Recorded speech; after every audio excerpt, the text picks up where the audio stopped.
Test 1 2. Test 1 2.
Good morning, everyone.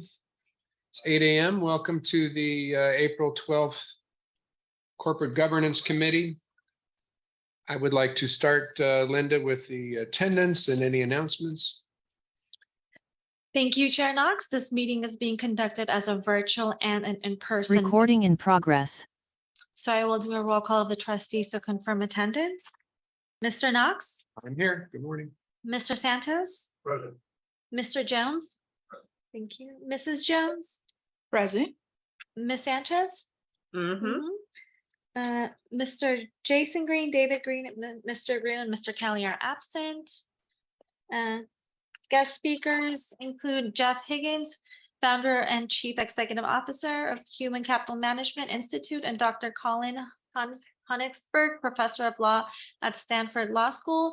Staff participating in the meeting include the following: CIO John Grable, Chief Counsel Stephen Rice, and investment staff are Scott Drazel and Dale Johnson. Trustees, please use your raise your hand option to be placed in the queue. At this time, we ask all meeting participants to mute their mic until you're ready to speak. Thank you very much, Linda. Under item 2, teleconference meeting attendance, I don't believe we have any requests for just cause today. Moving on to item 3, approval of the minutes of the meeting of October 12th. Are there any changes, requests, questions? I'll take a motion. Moved by Mr. Santos, seconded by Mr. Jones. Linda, please call the roll. Mr. Knox, Aye. Mrs. Jones. Aye. Thank you. Mr. Santos. Yes. Okay, Mr. Jones. Aye. Okay, the motion passes unanimously. Thank you very much. I don't believe we received any requests for public comment today. We have not. Thank you. We're going to be taking the items out of order this morning. We're going to start with our presentation with our guest speakers, development and human capital management reporting. I'll start things off by introducing Mr. Drazel, and you can take it from there. Great. Thank you, Mr. Chair, and good morning. Good morning, members of the committee and trustees. We're pleased this morning to have 2 guest speakers to talk about what public companies are required to report and disclose to investors about their workforce practices or human capital practices. Some recent initiatives from investors to encourage more information, more insight about workforce management practices, as well as some anticipated regulatory movements from the SEC to possibly require additional disclosures. So I'm going to kick off this report by trying to provide some background and level set on what LACERA's corporate governance and stewardship principles say about why human capital might matter to us as investors, related regulatory developments of why we're discussing this topic today, and then turn it over to our two guest speakers, really with an aim of providing the committee with a couple of viewpoints on human capital reporting ahead of a possible SEC regulatory change. We've got Jude working the slides today, so thank you, Jude. Let's turn to slide 3. On slide 3, we present some excerpts from our governance principles, which recognize in part that how companies access talent, motivate, engage talent, train talent can be a critical component of how they deliver financial performance to us as investors. Our LACERA policies, as developed by this committee, approved by the board, go on to say that companies should identify some key performance metrics and in order to manage and monitor human capital practices and disclose some high-level metrics to investors for investment analysis. We want to highlight here that the principles and LACERA policies also speak to related topics like human rights practices or ensuring internal controls over supply chains and responsible contracting. But for today's presentation, we particularly want to focus on that middle bullet of what metrics are useful and insightful for investment analysis and might companies consider disclosing. Slide 4 is a quick snapshot of recent regulatory developments regarding what companies are required to disclose. Here, despite the common refrain we hear from companies that our workforce is our most important and valuable asset, historically, the SEC has not required a lot of disclosures. The only disclosure requirement has been the number of employees or employee headcount. So a few years ago in 2017, on that left side of the timeline, an investor group consisting of public pension plans, the UAW Healthcare Benefit Trust, and other asset managers filed a formal request for the SEC to consider requiring companies to disclose more. The SEC's Investor Advisory Committee echoed that request and asked the SEC to explore additional requirements, which in 2020, the SEC came out and said, yes, human capital can be material. And to the extent that human capital management practices are important for providing an insight for investors and understanding of the business, companies should disclose more information, but they did not require additional metrics or specifics beyond that headcount. In 2022, an additional group filed a petition for additional regulatory requirements called the Petition for Rulemaking. That group consisted of law professors, accounting professors, including 2 former SEC commissioners. They have a wide set of views on the role of regulation in capital markets, but they were all of the same view that the SEC should consider some additional information. And we're pleased to have one of the co-authors of that petition speaking with us this morning. Notably, that last item on the timeline is that this January, the SEC announced that among its regulatory priorities on a long list this year includes that they anticipate proposing for public comment some additional disclosure requirements. So we're monitoring what the SEC might propose. We're positioned to provide comment consistent with our policies and procedures, but wanted to highlight some perspectives today in advance. So on slide 6, slide 5, I would want to provide a little bit of insight about how some of our stewardship principles. Thank you. Slide 5, pardon me, mic went out, provides some background on some of our stewardship strategies to encourage good disclosure. That includes our proxy voting. We've generally supported proposals requesting information like EO1 diversity data. We've supported the growth of the SASB standards, Sustainability Accounting Standards Board, which defines ESG disclosures across 77 industries that are material to those industries. So, for example, workers' health and safety in the mining sector. Now over half of the S&P 1200 disclose according to some SASB standards. And we did provide a formal comment as reported to the board a few years ago, encouraging the SEC to consider additional disclosure requirements. So let's move on to our speakers.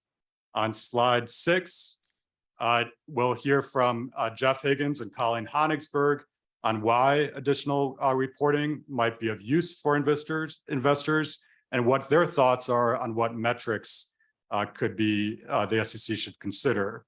We hope it's an informative discussion on a topic that, as mentioned, we're anticipating some SEC action.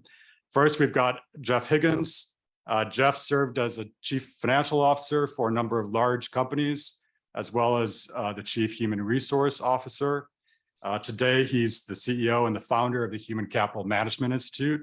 He's based here in the LA area, where he's also an adjunct professor at the USC Marshall School of Business. And he's been a regular collaborator with investors and companies alike to think through meaningful metrics on workforce management. Colleen Honigsberg is a professor of law at Stanford. She's got a PhD in accounting as well as her law degree, and previously worked as a certified public accountant for PwC. She's been a senior economic research fellow at the Public Company Accounting Oversight Board, currently serves on the SEC's Investor Advisory Committee, and as mentioned, was the co-author of the more recent petition for rulemaking. So we're pleased to have both volunteer their time to join us today. We've asked them to speak for about 6 to 8 minutes, and they've agreed to be available for some Q&A afterwards. So with that, I'll turn it over to Jeff. Welcome, Jeff. Thank you very much, Scott. It is a pleasure and an honor to be here. I've got just a handful of slides to go through to share, I guess, some updates from kind of the state of human capital measurement, reporting, and disclosure, and then certainly encourage questions at any point in time, should there be, and of course we can take them at the end during the Q&A as well. Next slide, please. Okay, so just a moment of to kind of build on what Scott was providing in terms of level setting and background. Fundamentally, valuation of companies and the value of companies has changed significantly from prior decades. If you look at this slide comparing really, and this is taking S&P 500 companies as an index across many different industries, and you see a subset of some of the 5 largest companies by market cap across the bottom, you can get a sense for, back in 1975, 1985, the vast majority of the value of companies, as explained in the chart in the kind of the white sectioned area, can really be defined as something that was tangible. It was on the balance sheet. It was easy to quantify, easy to value: land, fixed assets, inventory, etc. So what has happened, as you can see, what was really a small piece, or one might call the tail, has become the dog. So today, if you fast forward and look at it, that hasn't really changed in the last couple of years. 90%, possibly even more, of the total valuation of companies is really no longer explainable by tangible assets. It's intangible. And what intangible, you can see in the far left, a lot of the components that make up intangible assets. But if we were to take a step back from that, we could argue that much of what's included in intangible assets, certainly agree on difficult to value, is really intellectual or human capital in nature. So it is either the value that current employees create, or perhaps the value that prior employees have built, including things like brand, process, systems, capabilities, really all aspects of the value that companies generate or have generated is now often in this intangibles category. And what that really calls for is a need for some new tools. And I'm speaking both as a former CHRO and a former CFO, new tools in the toolkit for valuation, measurement, and understanding. And that's a lot of what's behind a lot of the discussion and work that's ongoing, both in private organizations and behind the scenes in the SEC around what should potentially be disclosed around human capital or people, if you will. So human capital is simply another way to kind of reflect that people are another form, just like financial capital are another very valuable contributor. And many CEOs might actually say that they are their chief source of value creation or their most valuable asset. Next slide, please. It hasn't changed significantly, but in fact, if anything, it's gone sort of up from something that was less important to becoming increasingly more important. So there are a number. This is from you see on the left the chart from Gartner. CEO's top 10 business strategic areas of priority. Workforce never far from top of mind for CEOs, and what that really means when we say workforce up from 5th in 2020, and of course the pandemic a big contributor to some of that emphasis, focus, reassessment, re-understanding, and really dramatic changes around people, talent, human capital, if you will. Not the least of which is remote working, hybrid working, and other changes. But it's all about attracting and retaining talent. Another interesting piece of information that you may already be aware of is that the number of open jobs really over the last 2+ years has nearly doubled from its historical average. As well, quit rates, or the rate, particularly in the US, at which people are leaving has also gone up approximately 75% from a decade ago. So there's more churn in the workforce than there ever has been. And really, many economists would probably suggest that's not likely to change. So attracting and retaining talent, which was never easy, has gotten much more difficult. Combining that kind of with the overall focus on workforce and this prior slide around people being a part of that value, a critical part of that value creation scheme, really, again, is another call for new tools or new metrics with which investors could better understand how companies are managing what is, again, what most CEOs might state to be their single most valuable asset, their people. So not to exclude culture and productivity, which are critical to overall success and performance, employee well-being, diversity, equity, inclusion, and the digital revolution, which is continuing to change the way business is done. There's really a need for what we call workforce analytics, which is metrics and measures, both historical and predictive, that can give insight into how well an organization is managing that most valuable asset, its people, its talent, and are they good governance leaders of that critical asset, or are they, so to speak, burning it like one would gasoline in the engine and simply trying to replace with more, assuming there's an unending supply of talent, which as one can read from some of the statistics is not really the case. Next slide, please. So just to summarize, please. Can we pause for 1 second? Yes. A question from a member of the committee, Mr. Jones. Yes, Mr. Higgins, welcome. Question for you on the last slide. If you go back to the last slide and you're looking at those analytics, who are you imagining would be responsible for the management of those numbers? Most of my experience has proven HR to kind of be more of a compliance function as opposed to a strategic or leadership function. So is this something yet to be added to the CFO role, something to be added to the COO role? Where do you see the conversations or the evolution as of who would manage the numbers associated with that human capital? That is a fantastic question. And I think you're muted, sir. Your volume cut out. Nope, still out.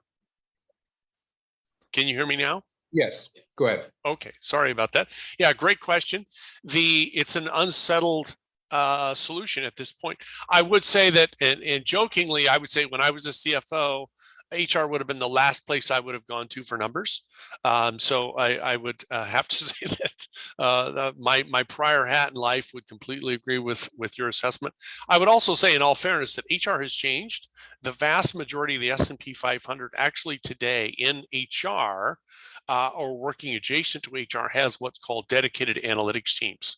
For the most part, they're called people analytics or workforce planning teams. So they do have dedicated, often data scientists, but people that are good at quantification and measurement in HR much more often than was the case 5 or 10 years ago. So HR is growing in its competency to do this, but it is an unsettled question at this point as to whether HR can really handle it, or whether that responsibility should ultimately flow over to the CFO, as does much of the current numerical quantification and reporting for annual reporting and quarterly reporting today.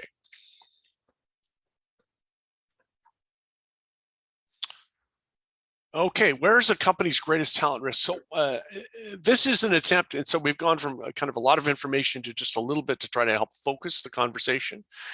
One might ask, why do we need more disclosure? And again, as a former CFO, I would probably not be high on the list of asking for more things to disclose.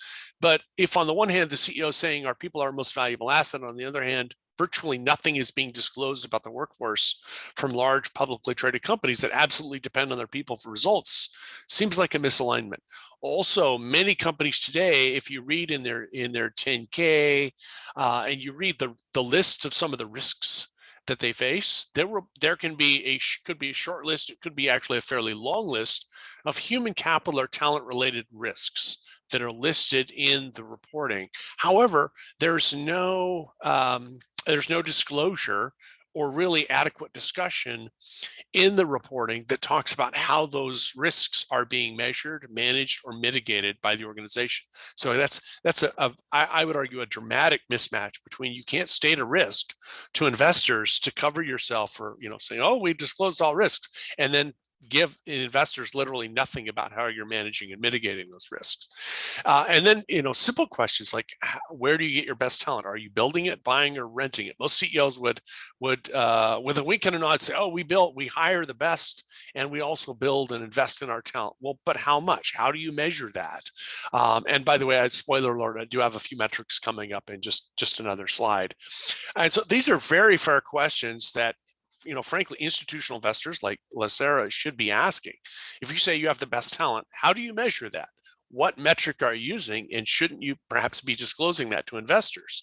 Where are you getting your best talent? Are you converting it from contingent work, or are you using, is 50% of your moral workforce contingent, meaning temp or contract workers? And if so, why? How is that strategically valuable to your execution of your strategic plan, your business model, and your future performance? And really, it goes to one of the not just the S and the G in governance, which we think human capital is a key part of, both the social and the governance, but the governance aspect of are leaders effectively managing human capital? Not to cast an aspersion on large corporate leaders, but many of them are frankly trying to get out of the people management business. That's one reason why they're trying to use more and more contingent workers, because they find it so challenging to manage people. And yet it's so essential to their success, performance, and sustainable growth over time. And then lastly, can the firm attract, motivate, reward, and retain the workforce it needs?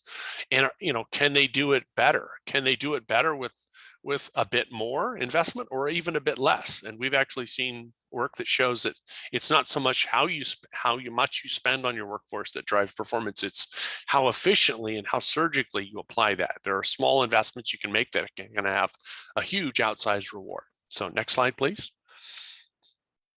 All right. So as I sort of promised, we have 10 quick metrics. I'm not going to go through all of these, just kind of touch on them a little bit.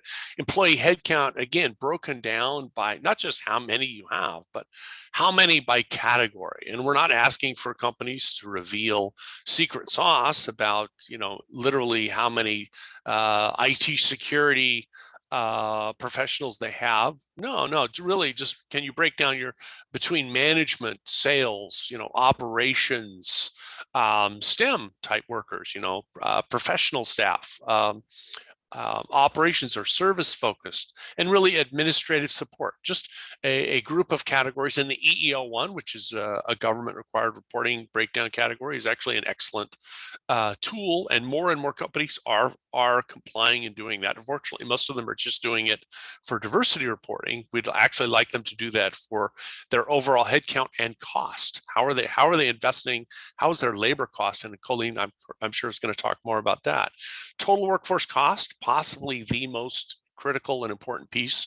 If an organization is, and it's in the P&L, but unfortunately it's not split out. Again, in my former life as a CFO, hey, we weren't required to split it out, so we never did.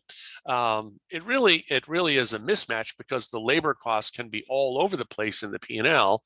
And as an investor, you really don't have that an informed position to understand how efficiently or effectively an organization is using this so-called most valuable asset.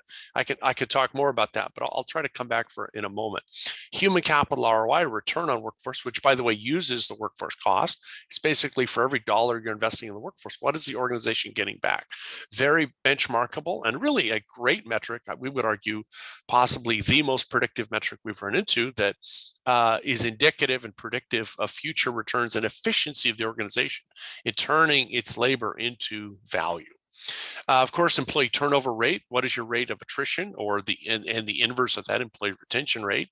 And voluntary. How many people are you losing voluntarily that otherwise the organization might consider regrettable? Internal hiring, which is not exactly the same, but very similar to promotion rate. If you say you build your own talent, at what rate do you really promote and develop people?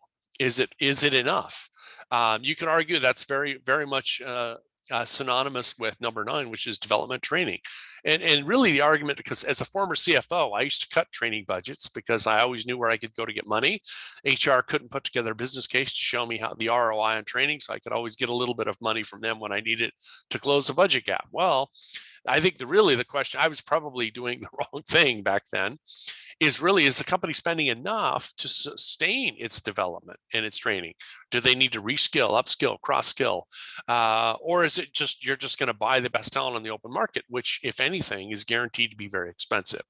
And then there are other things around diversity, of which there's a much larger conversation that can be had. Employee culture, of which a simpler metric that many companies already utilize, employee engagement or satisfaction. And lastly, management span of control. What's your ratio of sort of leadership to employees and workers? With that, I'll pause, and if there are no questions, hand it off to Colleen. Thank you, Jeff. And perhaps we'll jump straight into Dr. Honigsberg and loop back to some Q&A afterwards. Colleen? Okay. So thank you to all the committee and to the trustees for having me here today. So if we could go to the next slide.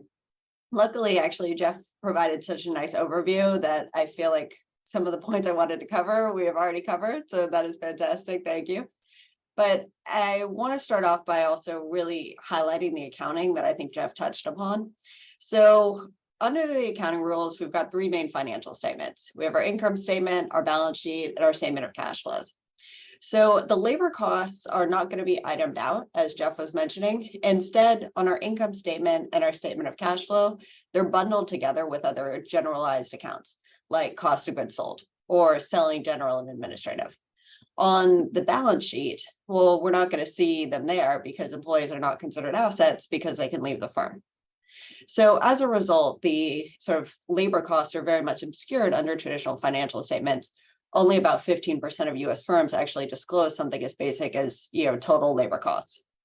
So I think this is problematic because let's imagine that we see a firm that has an increase in cost of goods sold. From an investor perspective, I can't determine if cost of goods sold went up because the utility cost at that firm went up, which would be an ongoing sort of negative expense, or if cost of goods sold went up because the firm decided to actually pay its employees a living wage, which we would think would actually benefit the firm potentially in the future with higher retention and perhaps higher productivity. So from an investor perspective, we see these aggregate costs changing, but we don't know what's actually driving that. So if we could go to the next slide. Now, I think the accounting is outdated. And what we had proposed, as I'll discuss in our next couple of slides, is really updating or modernizing the accounting rules. And there are two key trends here that I think we want to really highlight and that make it necessary to promptly update these rules. So first, which Jeff also mentioned, is the growth of what we would call the human capital firm. So an increasing proportion of public companies derive their value from intangible assets, such as human capital. And Jeff had this really striking fact. In 1975, intangibles represented about 17% of the value of the firms in the S&P 500. By 2020, intangibles represented about 90% of those firms' value. Yet, over this period, we really haven't changed the accounting rules. So we have these old legacy accounting rules that just don't reflect the type of companies that we have that are really valuable and growing in today's economy. And especially we see this in the way that we account for investment. So if we look at the rules for accounting in physical or investment in physical property, as opposed to, say, investing in your labor, the rules for investing in labor are, from my perspective, the worst, because those expenditures in your investment in your people, those are neither capitalized nor are they even disclosed. So this is going to create real problems for investors who are trying to actually value these companies. They can't determine what portion of cash outflows should be considered an investment in the firm's future growth, and what portion of cash flows simply allow the firm to maintain its current level of productivity. Second, and we have an increasing number of public companies that actually report a loss for accounting purposes. So if we could go to the next slide here. So in 2020, for the first time, more than half of companies reported a net loss for accounting purposes. Now, these companies do tend to be smaller. In total, these 50% of companies are anywhere from 10 to 20% of total market capitalization. But in number, they are very significant. And many of these companies are young, technology-driven firms. Investors are betting on their future profitability. However, commonly used valuation techniques like a price to earnings ratio is not going to be able to value these firms because they have net, negative earnings. Instead, if investors really want to value these firms, they need to understand how much of these firms are, what they need is really information about the costs, the margins, and the scalability for these firms. But all of this information is obfuscated under current accounting principles, and investors simply don't have a sufficiently detailed breakdown of the firm's cost structure to be able to identify those types of margins that they would need. In addition, because of the rules for accounting for investment, the investors are not able to see how much of this value is really put into account, investment in intangible assets, whether it be intellectual property or human capital or other types of intangibles that might have market value, but that is not showing up in accounting earnings. So if we could go to the next slide. So this is why Shiva and I formed the working group on human capital accounting. Shiva is a professor of accounting at Columbia Business School. He was actually one of my advisors. He and I go back a long time. And for our group, we had a number of signatories. Two of them were former SEC commissioners. One was also a former SEC general counsel. I think also we got press because of this, because two of our signatories have been very outspoken against the climate rule, whereas they were very supportive of actually moving forward with human capital. And so I think people took note because human capital, at least in my experience, does actually cross partisan lines more than things like climate do. So if we could then go to the next slide. So our proposal has three parts. We have three recommendations. First, managers should be required to disclose what portion of workforce costs they believe to be an investment in the firm's future growth. So we do this basically for physical property. Investors, not perfectly, but at least to a degree, are able to determine what portion of investment in physical property is actually growing the firm's capacity and what portion is just replacing old equipment. What we would like is to be able to do this for other forms of investment, like investment in human capital as well. Second, what we propose is that workforce costs should be treated in the same way as we account for research and development costs. So these are expensed, but at least they're disclosed. So this way, investors would have the information they need to actually capitalize workforce costs in their own valuation models if they want to do so. And then third, we suggest that the income statement be disaggregated to give investors more information onto workforce costs. As I discussed previously, investors in loss-making firms need information on costs, margins, and scalability to estimate future profitability. But under our current rules, all of these costs are aggregated together under generalized headings like cost of goods sold or selling, general, and administrative expense. So rather than these purely generalized categories, investors need detailed information on specific operating costs, the most important of which is very likely to be labor. Without this type of detailed, cost level information, it's difficult, if not, impossible to actually reliably measure these firms or to stress test the market valuation of a firm using fundamental analysis. So we're, I think, all eagerly awaiting the SEC's human capital proposal. But we were pleased that FASB is actually moving ahead with disaggregation, and they are supposed to have an exposure draft this coming summer, which will actually break out labor costs in the income statement. So thank you, again, for the opportunity to speak here today. And of course, if you have any questions, I'm delighted to answer them. Thank you very much, Dr. Honigsberg and Mr. Higgins. I will open the floor to members of the committee or any other trustees that have joined us with questions. Mr. Jones. Another one, this happens to be an area of intense interest for me from my prior consulting background. So a couple of questions here. So one of them, have either of you taken a look at what unionization has done kind of in the equation? Is there a level of disclosure that companies can utilize from the unionized portion of their employee base to kind of inform both investors and management as well? And that can be to either of you. So, I mean, in terms of the level of disclosure, I haven't done research on this specifically. The limited work that I've seen from other people suggests there's not a significant difference in the quantitative disclosure for companies that have unions versus those who don't. There is a little bit of difference in the qualitative disclosure, arguably, hard to really measure that, but it does seem to be, a little bit more praise for employees. But in terms of the quantitative disclosure, I'm not aware of any difference or anything that, Jeff, of course, please jump in if I'm incorrect. The other thing I would note, I think it's about 6% of private sector employees are actually unionized at this point. So, that number maybe we'll see could change, but I think even if there is a significant difference, we would still have a long way to go to get all the other employees who are not unionized. And just to add, this is Jeff, just to add to Colleen's comments, there's really no evidence that shows that there's an increased level of disclosure for public listed companies that have large scale unions. An excellent case example would be UPS, as a very large, heavily unionized workforce.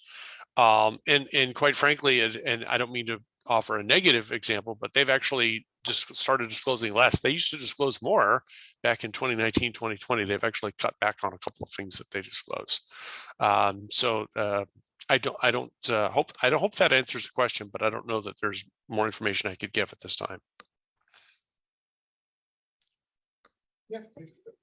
Another follow-on, Colleen. So as it relates to the evolving disclosure on the income statements and balance sheets, have you thought about what not only the existing tax structure and how things are, but have you thought about what a future tax structure might look like that now takes into account these disclosures of information and whether things would be treated as investments or expenses or things of that nature? Have you kind of that's a great chess moves ahead?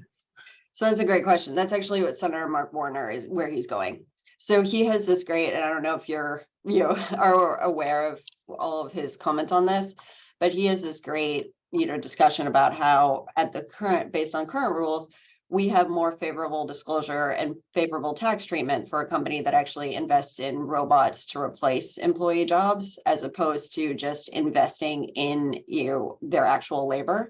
Because right now we don't have the information on what investments in labor are, so we can't give any sort of tax advantage to that.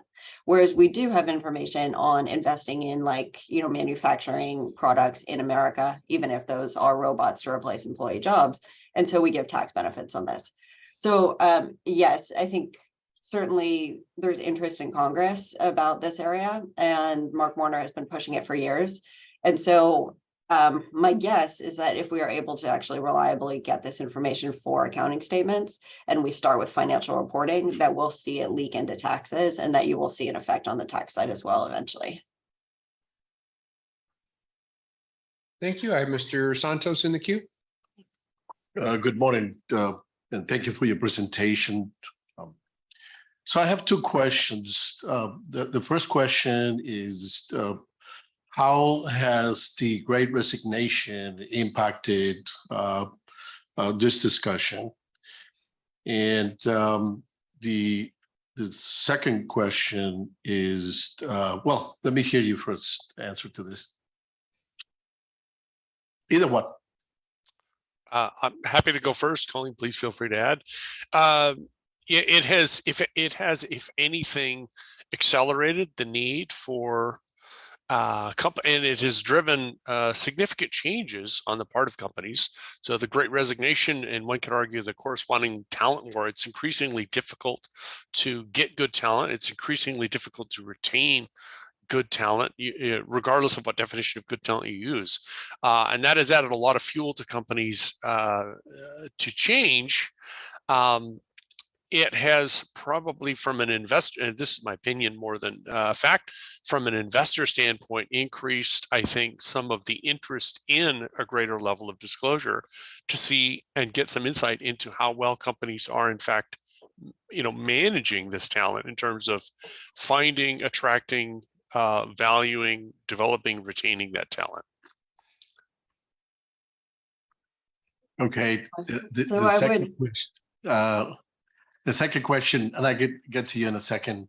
What about the move that has been taking place in the United States for many years now to offshore a lot of the accounting operations? Even legal documents are being drafted abroad. On the one hand, is wonderful because you go home at 5 p.m. and the next day at 7 a.m. the document is in your inbox. So I'm wondering about that, and let's go with ladies first this time. So yeah, both questions are great questions. I think just for the last one, for Great Resignation, I would say I can everything Jeff said. I would also highlight, this is not a recent trend. So if we look at, for example, your European accounting data does actually break out personnel expenses in a way that American does not. And there we can see that cost of goods sold, so investment of physical property, has remained constant at about 10% of sales over the last 20 years.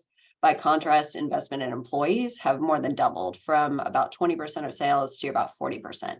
So it is a sort of long-standing increase that I think has been even more expedited by the Great Resignation. As for, outsourcing, yeah, this is actually, my understanding, is the most controversial part of the current SEC rule, which is how do you define employee? And how do you deal with the fact that we have contingent labor, we have outsourced labor, we have consultants, we have accountants. And my understanding is that this is exactly where the SEC is struggling right now, because the definition of employee under accounting rules is far too narrow. And this is actually the comment that, and my most strongest criticism of the FASB disaggregation is that their definition of employee is quite narrow. I think at a minimum, we could start with who do they file a tax, if it's a W-2 or 1099. Once we start getting into the offshore, yeah, this is just where it gets really controversial, and this is exactly where the SEC is struggling. And unfortunately, I don't have a great answer. I don't think the SEC does either, and that's why my understanding is we have had such a long delay for this rule. But Jeff, please jump in if maybe you have more insight. I hope. No, I think you hit it very well, Colleen. Thank you. Thank you very much. And we have a couple minutes left. I want to make sure we get to Trustee Jones' questions.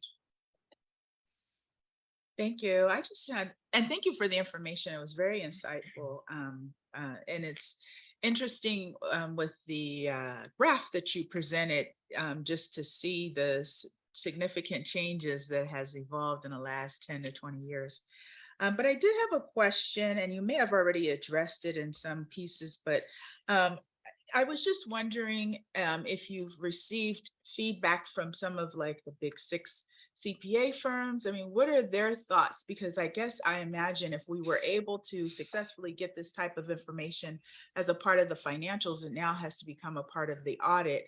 And interesting to see how that could evolve into the audit plan.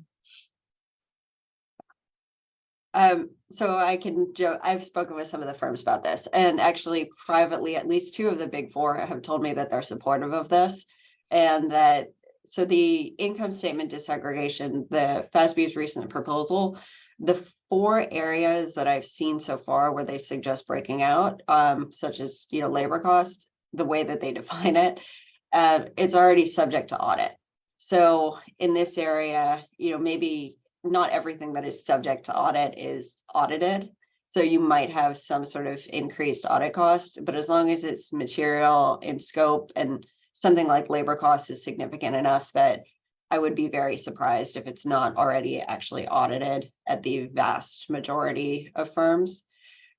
So the accounting firms, at least the 2 that I've big 4 that I've spoken with privately, have actually been supportive of this, and I'm hoping that they are going to do a comment letter. The other proposal that we had was breaking out, information about costs and like what is equity costs, what are total comp costs, what are training costs. And I think the question there would be going back to how do we define employee? Because if we define it narrowly, or at least along with sort of W-2 1099, I think that's way easier to audit. Well, but then it's obviously less informative. But if we define it more broadly and include, outsourced or outsourced or consultants or such, then it becomes far more difficult for the accountants. And then I think they view it as higher risk and become a little bit more worried. Thank you. Thank you. And then maybe I'll just ask a quick one at the end. Now, I know, Mr. Higgins, you mentioned earlier about the remote work and culture and productivity. And I guess my sense is, coming from the governmental sector where I work, there's a perception that if you offer remote work, you're a better employer. So how does this look moving forward? Are there useful metrics about the balance of remote workers versus in-office workers? Is there some evaluation of risk that comes along with that? Another great question, and that's I think sadly the data is not yet clear on the impact of remote and hybrid work upon the overall workforce. Certainly lots of debate going on. I could certainly say, one fact is the organizations that do not offer some form of hybrid work or work from home are at a competitive disadvantage and effectively in the great resignation and talent war, because many employees, particularly the more highly educated, highly skilled, are really wanting that. Is it leading to higher levels of productivity? Is it going to have a significant impact on some of the other aspects we've been discussing here or talking about? Too soon to tell. Thank you. And unless Dr. Honigsberg, you wanted to add anything on that, then I think we are good. We appreciate the information and your time very much. That was very informative. So thank you both very much. Thank you. Thank you. I'll echo our appreciation for Dr. Honigsberg and Mr. Higgins for joining us this morning. Thank you. Take care. Okay, with that, we are back to our non-consent item 5, This is our corporate governance and stewardship principles review again. Mr. Drazel. Great. Thank you, Mr. Chair. Yes, item 5A is a 5A is a recommendation that the committee advance for board approval, a revision to the corporate governance and stewardship principles that would reduce the number of boards that corporate directors should be serving on. I have a approval moved by Mr. Santos, seconded by Mr. Jones. Are there any questions about the presentation? Anything, Mr. Drazel, that you wanted to highlight above and beyond what's in the packet? Yeah, self-explanatory. It's good. Great. I do have a Sure. Thank Ms. Jones. you. Thank you, Mr. Chair. I just had a quick question. I overall agree with all the information that was included. It really showed the importance of, limiting the service that some directors may have. The only question that I had were two, really. The prior language seemed real straightforward. It said should not serve more than 3 public boards is what it previously said, but now we're changing it to 2. But we're also adding the words generally, which gives a little bit more, I think, latitude on this. And then there's also language being added that also, gives for exception, allows for exceptions, which I think I agree with this, there may be some circumstances. So it does say absent a clearly disclosed and compelling rationale, which I think is, helpful. But who then has the final decision power on whether it's compelling enough to allow for them to serve on more than what we're saying now, 2 boards? And then adding the word generally, do we need the word generally? I'm just curious. That's all I have. We welcome the question. Thank you, Ms. Jones. Our principles are intended to be, high-level principles that we can apply across 65 markets and 6,000 companies. So we do want to be positioned to try to be able to vote in the fund's best interests. And in consultation with our legal colleagues in reviewing the language, we realized it was pretty prescriptive. It didn't really allow for much leeway. And from time to time, a director might be overboarded, but the company will disclose in the proxy statement that the director has agreed to step down from other boards within 2 months, or the director is serving as a designated financial expert, and the company is awaiting the availability of a new director to join to serve that role, so that a departure does not cause the company to fall out of compliance with an SEC requirement. So when and where there might be a disclosure like that of a transition, we could take that into account to not necessarily end up voting against our interests. The company has properly disclosed that.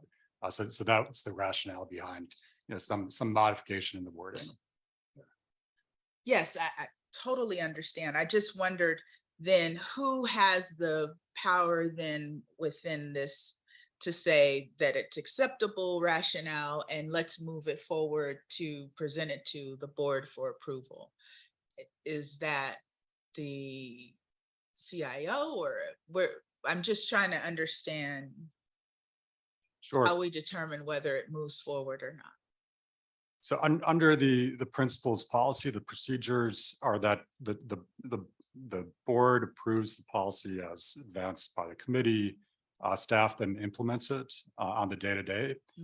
To the extent that there might be a question of clarity, perhaps a unique item, or perhaps a controversial item, we do present that item to both the CIO and the chief counsel. Often these are kind of high volume and time sensitive, being voted kind of quickly during that proxy season. So that allows for kind of an additional extra sets of eyes to ensure that it's in line with the spirit of the policy as adopted by the board. Understood. And then is there any reason that we need to have generally? I mean, we do say that they should limit, but it doesn't say that they have to. So I'm just curious why the term generally is used.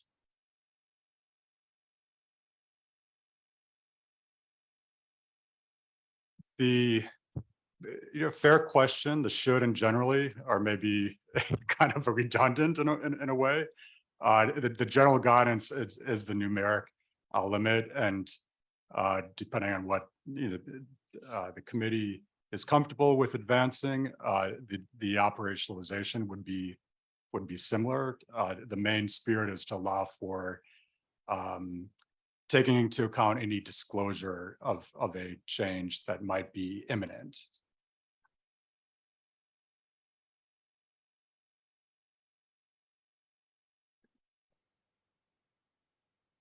If I don't see a need for having generally and should, but I'm flexible with it. There seems to be, as indicated, a bit of redundancy. Do you want to make a substitute motion? Do you want to see if the motion makers are open to amendment? Are there any other opinions on the word generally? Yeah, if I may. Mr. Chair. Santos? Yeah, I mean, this policy, and correct me if I'm wrong, this guides the staff who are responsible for voting, proxy voting. This guides you in how you're going to vote. If a particular company insists on having a board member that serves in multiple boards, and clearly it is determined by us, by the staff, that this individual should not be part of the board, then we vote accordingly. We might vote against the director if the director is up for election. Is that true? Am I the right way, or? That's accurate. Okay. Yes. Yeah. So with regards to the question, is that to give you some flexibility?